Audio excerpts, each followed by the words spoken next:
میرے محترم دوستوں، بزرگوں، عزیزوں،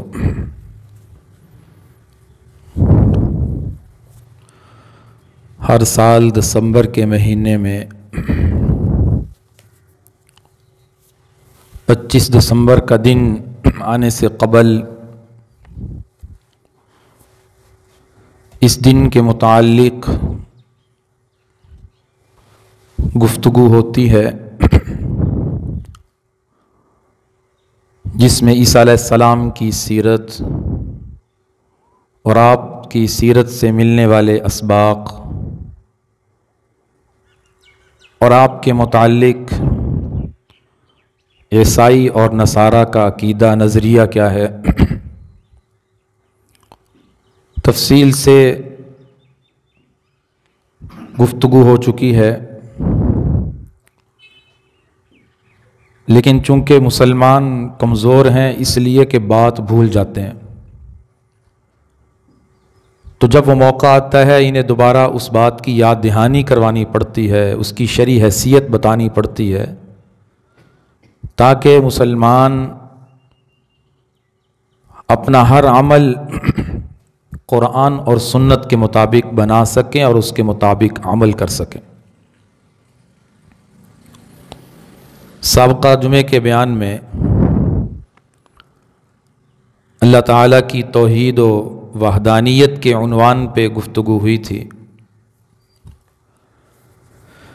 میں نے عرض کیا تھا کہ قرآن کریم کے اندر اللہ تعالیٰ نے سب سے زیادہ جس بات کو بیان فرمایا ہے وہ اللہ کی ذات کی توحید ہے، اللہ کی ذات کی وحدانیت ہے، اور قرآن کریم میں بار بار یہ بات بتائی گئی ہے کہ اللہ پاک اپنی ذات اور صفات میں یکتا ہے، اللہ کی ذات میں بھی کوئی شریک نہیں ہے، اللہ کی صفات میں بھی کوئی شریک نہیں ہے۔ اور سب سے زیادہ جس چیز کی نفی قرآن کریم میں ہوئی ہے وہ شرک ہے۔ اس کی وجہ کیا ہے؟ اس کی وجہ یہ ہے کہ انسان کے اعمال کی قبولیت کا جو دار و مدار ہے وہ اسی نظریے پر ہے۔ اگر اس کا نظریہ اور عقیدہ اللہ کی وحدانیت پر ہے، اللہ کی ذات اور صفات میں شرک نہیں ہے، اس کا ہر چھوٹا عمل، ہر بڑا عمل اللہ کی بارگاہ میں قبول ہے۔ اگر اس کے عقیدے اور نظریے میں شرک ہے تو اس کا بڑے سے بڑا عمل بھی اللہ کی بارگاہ میں قابل قبول نہیں ہے۔ اس لیے ہر نبی کی پہلی دعوت، پہلا اعلان لا الہ الا اللہ تھا۔ سب سے پہلا پیغام ہر نبی نے جو اپنی امت کو دیا یہی تھا۔ آپ صلی اللہ علیہ وسلم کا پہلا پیغام بھی اعلانیہ جو قوم کے سامنے تھا وہ بھی یہی تھا۔ لیکن ہم دیکھتے ہیں کہ اسلام کے علاوہ جتنے مذاہب ہیں، چاہے وہ آسمانی کسی کتاب کے دعوے دار ہیں یا اس پر ایمان رکھنے والے ہیں، چاہے خود ساختہ کوئی مذاہب ہیں، ہر مذہب کے اندر ہمیں شرک نظر آتا ہے۔ ہر مذہب کے اندر اللہ کی ذات کے ساتھ شرک ہے یا اللہ کی صفات کے ساتھ شرک موجود ہے، اور شرک سے اللہ کو اتنی نفرت ہے کہ اللہ فرماتے ہیں ان اللہ لا یغفر ان یشرک بہ ویغفر ما دون ذلک، ہر گناہ معاف کر سکتا ہوں لیکن مشرک کو معاف نہیں کروں گا۔ یہودیوں نے کہا وقالت الیہود عزیر ابن اللہ، عزیر علیہ السلام اللہ کے بیٹے ہیں، نعوذ باللہ۔ نصارہ نے کہا وقالت النصارى المسیح ابن اللہ، انہوں نے کہا کہ نصارہ نے کہا کہ عیسیٰ علیہ السلام اللہ کے بیٹے ہیں۔ کتنی غلط بات کی، لقد کفر الذین قالوا ان اللہ ثالث ثلاثہ، قرآن کہتا ہے یہ بات کہہ کے عیسیٰ علیہ السلام کو خدا کا مرتبہ دے کر انہوں نے کفر کیا ہے. حقیقت یہ نہیں ہے. تو اسلام کے علاوہ کتنے مذاہب ہیں جن کے اندر شرک موجود ہے. کسی نہ کسی درجے میں بات تو کھلے عام شرک کر رہے ہیں. عیسیٰ علیہ السلام کے متعلق ان کا کیا نظریہ ہے اور یہودیوں کا عزیر علیہ السلام کے متعلق کیا نظریہ ہے. ہندوؤں کی تو بات ہی نہ کریں. کتنے بدقسمت ہیں، بد نصیب ہیں، کس قدر ان لوگوں کی عقلوں پہ پردے ہیں. یقین کریں بعض لوگوں کے متعلق پتہ چلا کہ ملکوں میں ایسے لوگ بھی موجود ہیں جو آگ کو خدا بنا کے بیٹھے، آگ کی پوجا کر رہے ہیں، نعوذ باللہ. اور نیپال کے اندر بعض ایک طبقہ موجود ہے جو سانپ کو خدا بنا کے بیٹھا ہے، سانپ کی پوجا کرتا ہے. ہمیں اللہ کا شکر ادا کرنا چاہیے کہ اللہ نے ہمیں ماں کی گود میں کلمہ نصیب فرمایا، اپنی پہچان نصیب فرمائی. تو کس قدر یہ لوگ نقصان کے اندر ہیں کہ ان کے نظریے اور عقیدے میں شرک ہے. اللہ تعالیٰ نے عیسائیوں کے اس نظریے کی تردید کے لیے قرآن کی سینکڑوں آیتیں نازل فرمائیں، مختلف پہلوؤں سے، مختلف انداز سے انہیں سمجھایا کہ تمہارا یہ نظریہ غلط ہے، تم باطل پر ہو، یہ نظریہ کفر ہے. سورۃ آل عمران کی اگر آپ تفسیر پڑھیں اور اس کا نزول کا مقصد پڑھیں، آپ کو پتہ چل جائے گا کہ اللہ نے کس انداز میں ان کے نظریے کی تردید فرمائی. مفسرین نے لکھا ہے کہ ایک علاقہ تھا نجران، وہاں سے عیسائیوں کا وفد نبی کریم صلی اللہ علیہ وسلم کی خدمت میں آیا. آ کر عیسیٰ علیہ السلام کی الوہیت کے بارے میں دلائل دینے لگا اور بحث کرنے لگا. اپنے باطل نظریات کو صحیح کرنے کے لیے دلائل پیش کیے. کہنے لگے عیسیٰ علیہ السلام اللہ کے بیٹے ہیں، عیسیٰ علیہ السلام خدا ہیں. جتنے دلائل انہوں نے دیے، اللہ نے ایک ایک دلیل کے لیے قرآن نازل کیا. بنیادی دلیل ان کی ایک یہ بھی تھی کہ عیسیٰ علیہ السلام چونکہ بغیر باپ کے پیدا ہوئے ہیں اس لیے یہ اللہ کے بیٹے ہیں. قرآن نازل ہوا، ایک آیت نازل نہیں فرمائی. کتنی بڑی غلط بات کی ہے. مختلف پہلوؤں کو اختیار کیا گیا. اللہ تعالیٰ نے فرمایا کہ تم کہتے ہو عیسیٰ علیہ السلام یہ اللہ کے بیٹے ہیں اس بنیاد پہ کہ یہ ان کو اللہ تعالیٰ نے بغیر باپ کے بنایا ہے، تو آدم علیہ السلام کے بارے میں تمہارا کیا خیال ہے؟ کمثل آدم، آدم علیہ السلام کی پیدائش کیسے ہوئی ہے؟ ان کا نہ باپ ہے نہ ماں ہے، تو ان کو تم خدا کا درجہ دیتے ہو، انہیں تم خدا کا بیٹا کہتے ہو. کیا کائنات میں اگر کوئی چیز کسی کا بغیر سبب کے بن جانا، اس کی نسبت تم غلط طرف کرو گے؟ اللہ نے کائنات بنائی اور کائنات کی چیزوں کو اسباب کے ساتھ جوڑا کہ فلاں سبب اختیار کرو گے تو یوں ہوگا، اس سبب سے یوں ہوگا. کیا اللہ بغیر سبب کے کرنے پر قادر نہیں؟ اللہ بغیر اسباب کے ہر کام کرنے پر قادر ہے. اللہ نے کر کے دکھایا اور ان کو قرآن کا حصہ بنایا، اپنے بندوں کو بتایا کہ میری طاقت اور قدرت اتنی ہے کہ میں اسباب کا محتاج نہیں ہوں. اللہ چاہیں انسان کو بغیر ماں باپ کے بھی پیدا کر سکتے ہیں جیسے آدم کو پیدا کیا. اللہ چاہیں انسان کو بغیر باپ کے پیدا کر سکتے ہیں جیسے عیسیٰ علیہ السلام کو پیدا کیا. ذالک عیسی ابن مریم، یہ عیسیٰ ابن مریم کا بیٹا ہے، مریم کا بیٹا ہے، ابن مریم ہے. اور تم نے اس بنیاد پہ انہیں خدا کا درجہ دے دیا. کتنا بڑا تم نے کفر کیا ہے. قرآن کہتا ہے وَقَالُوا اتَّخَذَ الرَّحْمَنُ وَلَدًا، انہوں نے رحمان کے لیے اولاد ثابت کی ہے. لَقَدْ جِئْتُمْ شَيْئًا اِدًّا، انہوں نے اتنی بری بات کی ہے گویا کہ اللہ کو گالی دی ہے، اتنی بری بات کی ہے، اللہ پر الزام لگایا ہے کہ اللہ کے لیے اولاد ہے، وما ينبغي للرحمن ان يتخذ ولدا، اللہ کے لیے تو اولاد ہے ہی نہیں، تم نے اتنی بڑی بات کی ہے۔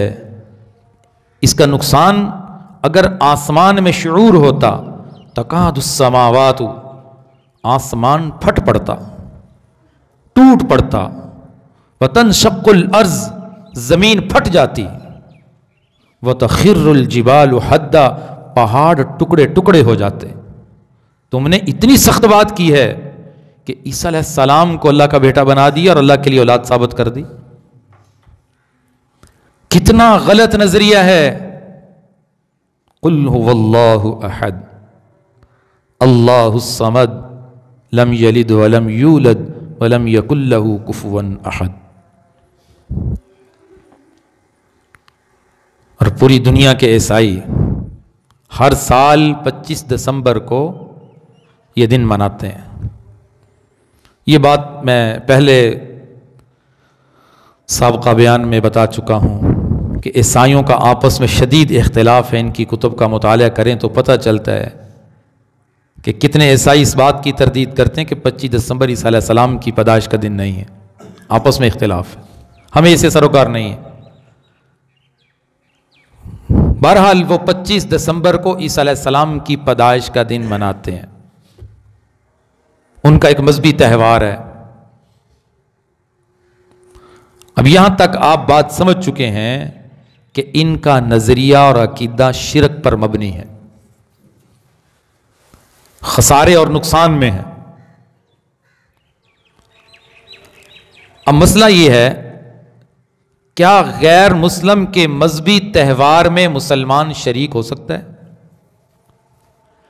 کیا غیر مسلم کے مذہبی تہوار کے موقع پہ مسلمان اسے مبارکباد دے سکتا ہے؟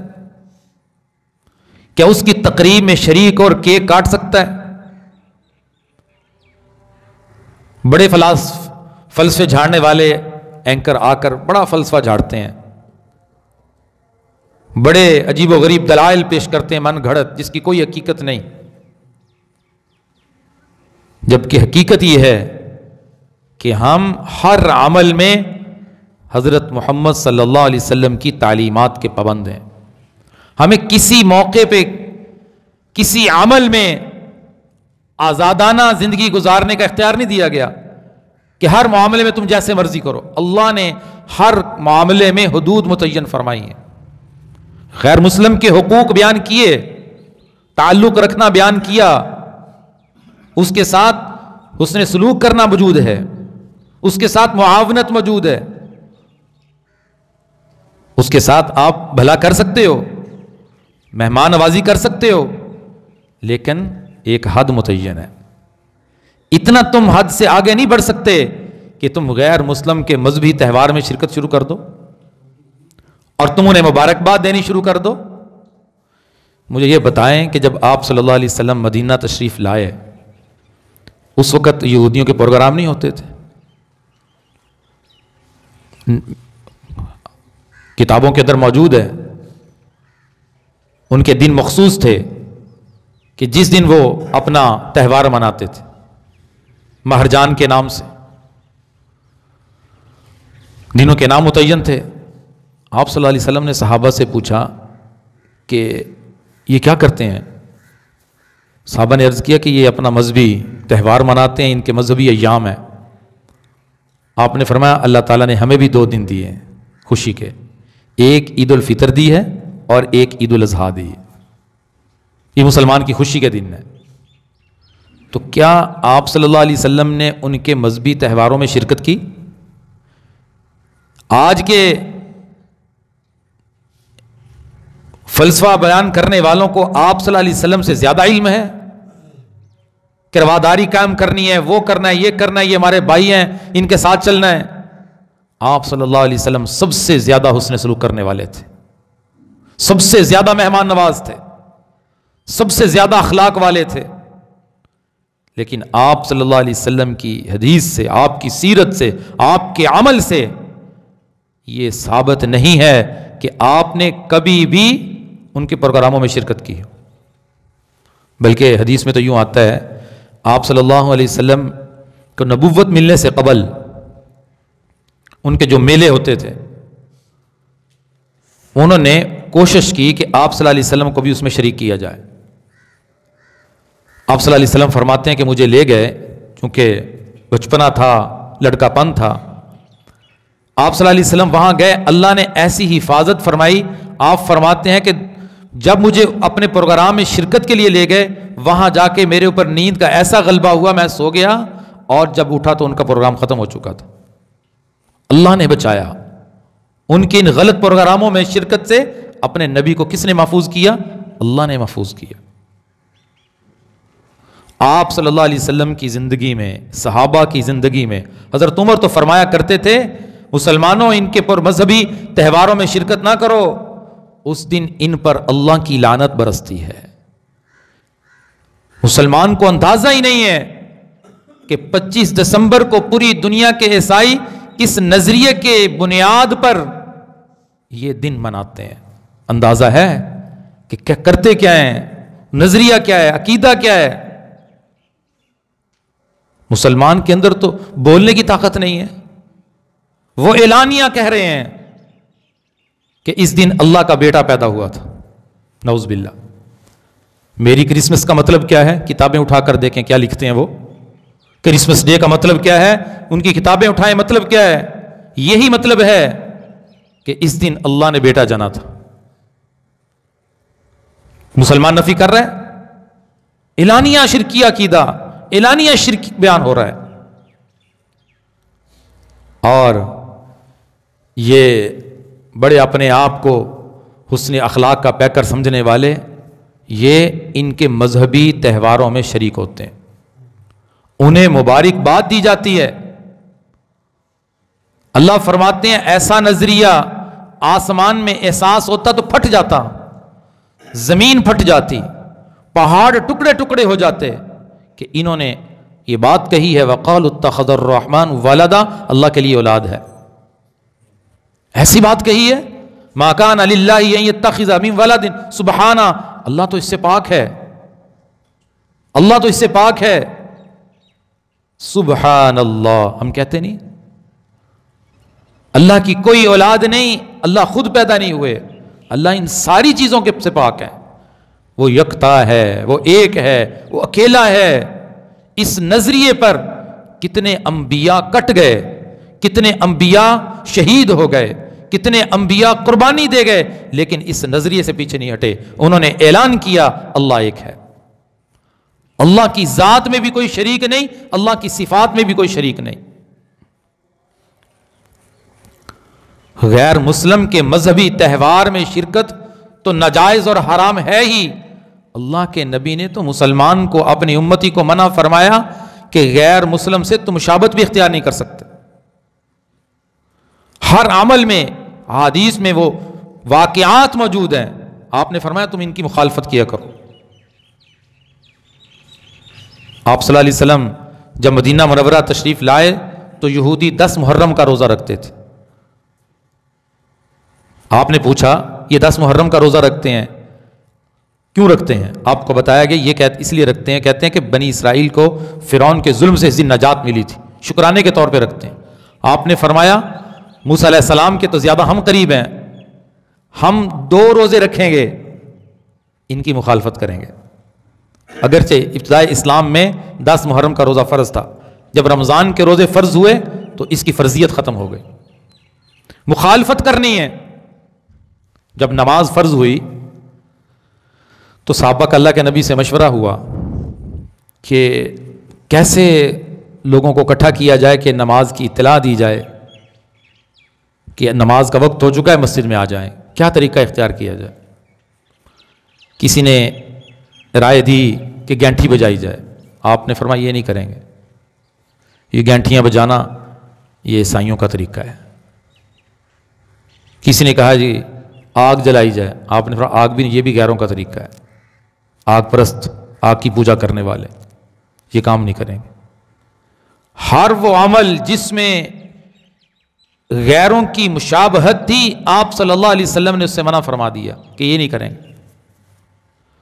غیر مسلم کی مشابہت کرنے سے اللہ کے نبی نے منع فرمایا کہ تمہیں غیر مسلم کے عمل سے نفرت ہونی چاہیے۔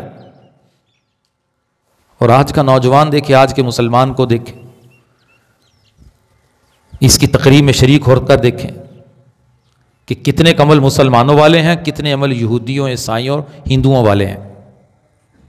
میں کئی بار یہ بات نقل کر چکا ہوں کہ کسی عالم نے کہا کہ اگر مسلمان کی شادی کی تقریب میں کوئی غیر مسلم آ جائے، وہ کہے گا صرف نکاح اسلام کے مطابق ہوا ہے، باقی سارا کام ہمارا جیسا ہی ہے۔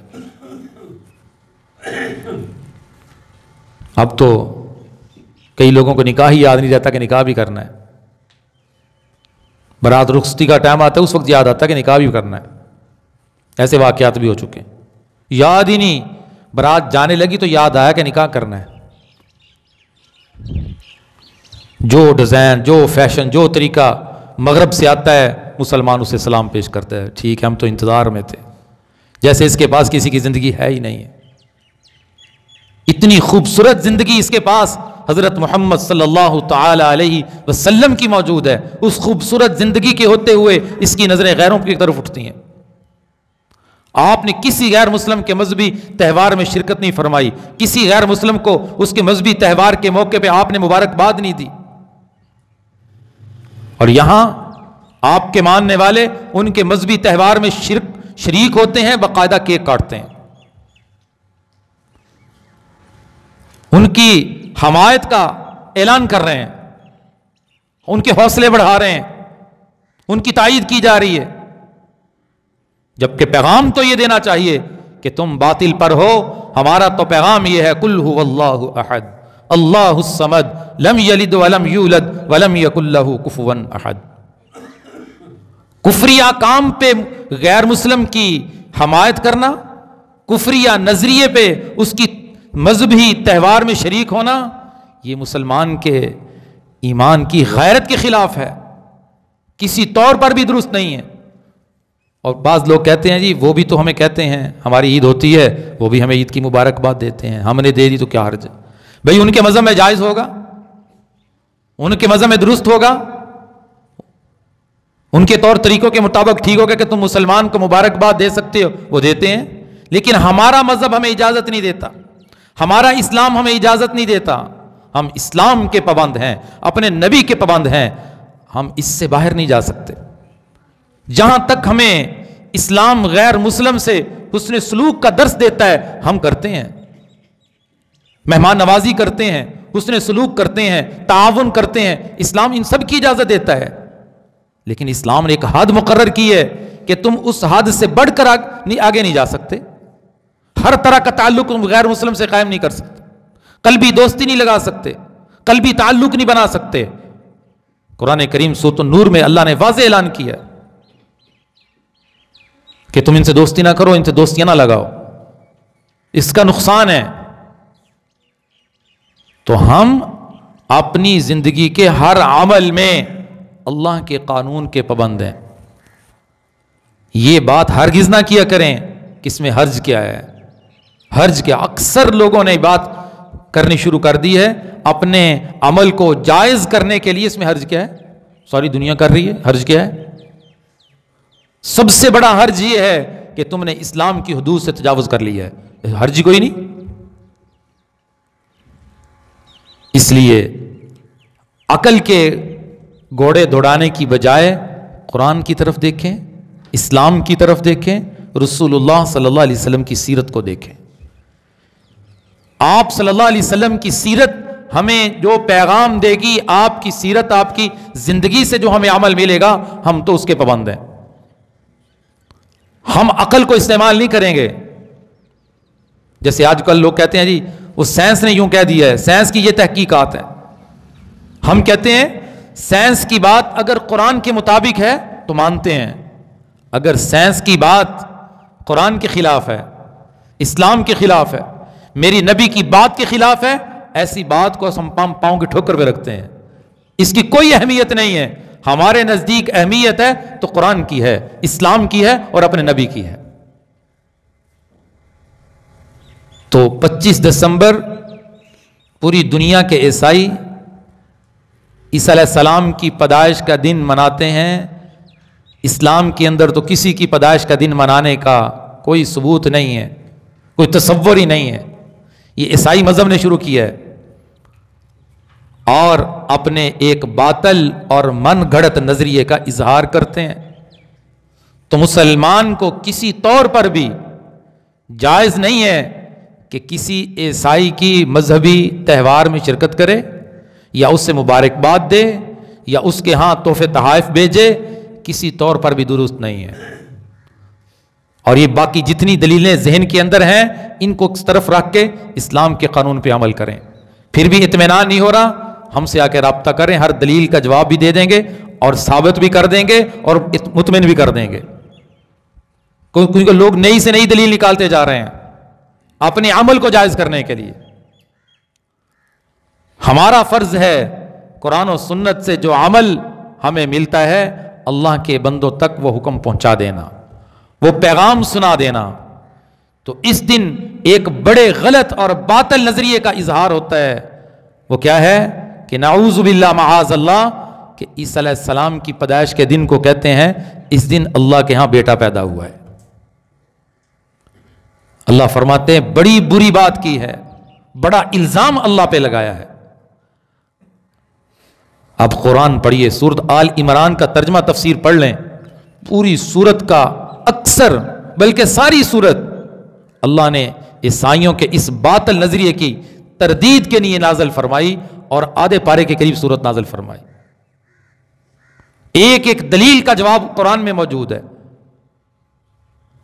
قوم چونکہ قرآن کا درس سننے سے دور ہے, قرآن کا پیغام سمجھنے سے دور ہے, صبح سے لے کر شام تک پیسے بنانے کی مشین ہے. پیسے بنانے کی فکر, مال کی فکر, دکان کی فکر, اولاد کی فکر, اولاد کا مستقبل بن جائے, میرا مستقبل بن جائے, یہ ہو جائے وہ ہو جائے. لیکن قرآن کے پیغام کو سمجھنے کے لیے یقین کرو اس کے پاس وقت ہی نہیں کہ چلو فجر کی نماز ہم کسی مستند عالم کی مسجد میں پڑھ لیں, وہ مسجد میں فجر کی نماز کے بعد اللہ کے قرآن کے پیغام کو سمجھاتے ہیں, چلو 15-20 منٹ ہم اس مجلس میں بیٹھ جائیں گے, ہمیں قرآن کا پیغام سمجھ میں آ جائے گا. پتہ نہیں قرآن کی کون سی بات میری ہدایت کا ذریعہ بن جائے گی. کل کو اللہ کی بارگاہ میں جا کر یہ تو نہیں کہہ سکے گا کہ مجھے پتہ نہیں تھا. یہ وہاں عذر میرے عزیزوں سن لو نہیں چل سکے گا کہ مجھے پتہ نہیں تھا. اللہ تعالیٰ فرمائیں گے پتہ دینے کے لیے تو قرآن نازل کیا تھا. اب قرآن پتہ دینے کے لیے نازل کیا تھا کہ پتہ کرو کہ میرا پیغام کیا ہے.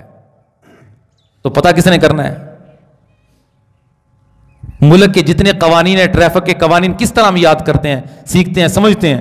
ٹریفک کا دینا ہو نا کسی نے امتحان, تو وہاں جا کے وہ پوچھیں یہ اشارہ جو ہے یہ کس چیز کا ہے, کس چیز کی علامت ہے, تو یہ کہے مجھے تو پتہ نہیں ہے. تو کہتے ہیں آپ ذرا دوبارہ ٹیسٹ دیں, یاد کر کے آئیں. اب روڈ کے اوپر کو غلطی ہو جائے, ٹریفک والے روک لیں, اب وہ کہے جی مجھے تو پتہ نہیں تھا کہ یہ قانون کی خلاف ورزی ہے, تو کیا کہیں گے؟ ٹھیک ہے آپ کو چھوڑتے ہیں, چلان نہیں کرتے آپ کا, آئندہ آپ پتہ کر لیں. ہوتا ہے ایسے؟ نہیں ہوگا نا ایسے. وہ کہیں گے پھر روڈ کے اوپر گاڑی کیوں لے کر آئے جب آپ نے ٹریفک کے قوانین نہیں پڑھے تھے. تو اللہ تعالیٰ کی بارگاہ میں یہ قانون تو نہیں چلے گا, یہ بات تو نہیں چلے گی مجھے پتہ نہیں تھا. قرآن کے 30 پارے اللہ نے ہمیں دے دیے اور اپنے محبوب کی زندگی ہمیں اللہ نے عطا فرما دی. اب اس محبوب کی زندگی کو پڑھنا, سیکھنا, سمجھنا, قرآن کو پڑھنا, سیکھنا, سمجھنا کس کی ذمہ داری ہے؟ مسلمان کی ذمہ داری ہے.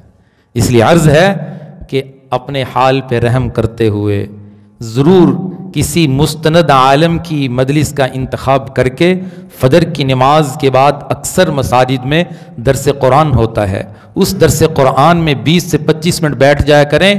انشاءاللہ پورے قرآن کی تفسیر کا علم اللہ آپ کے سینے میں منتقل کر دے گا. ہمارے یہاں بھی درس قرآن ہوتا ہے.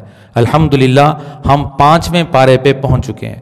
تفسیر قرآن مجید کی ہوتی ہے اور بہترین انداز میں قرآن سمجھانے کی کوشش ہوتی ہے. ہم یہاں پہ درس قرآن شروع ہوئے 1 سال سے زائد ہو چکا ہے, تو اللہ کی توفیق سے ہم 5ویں پارے پہ پہنچ چکے ہیں. تو آپ کو بھی دعوت ہے، مہربانی فرمائیں، فجر کی نماز مسجد میں ادا فرمائیں، دن کا آغاز اللہ کے قرآن کو سیکھنے سے کریں۔ اور اللہ کے نبی نے فرمایا جس نے قرآن کی ایک آیت سیکھ لی، صبح صبح ایک آیت سیکھ لی، اللہ اسے 100 رکعت نماز نفل کا ثواب عطا فرماتے۔ صبح صبح ایک آیت سیکھ لی تو اپنے دن کا آغاز اللہ کو سجدہ کرنے سے اور اللہ کے قرآن کا پیغام سننے سے کریں، انشاءاللہ زندگی میں ضرور انقلاب آ جائے گا۔ اللہ ان باتوں کی حقیقت اور سمجھ نصیب فرمائے۔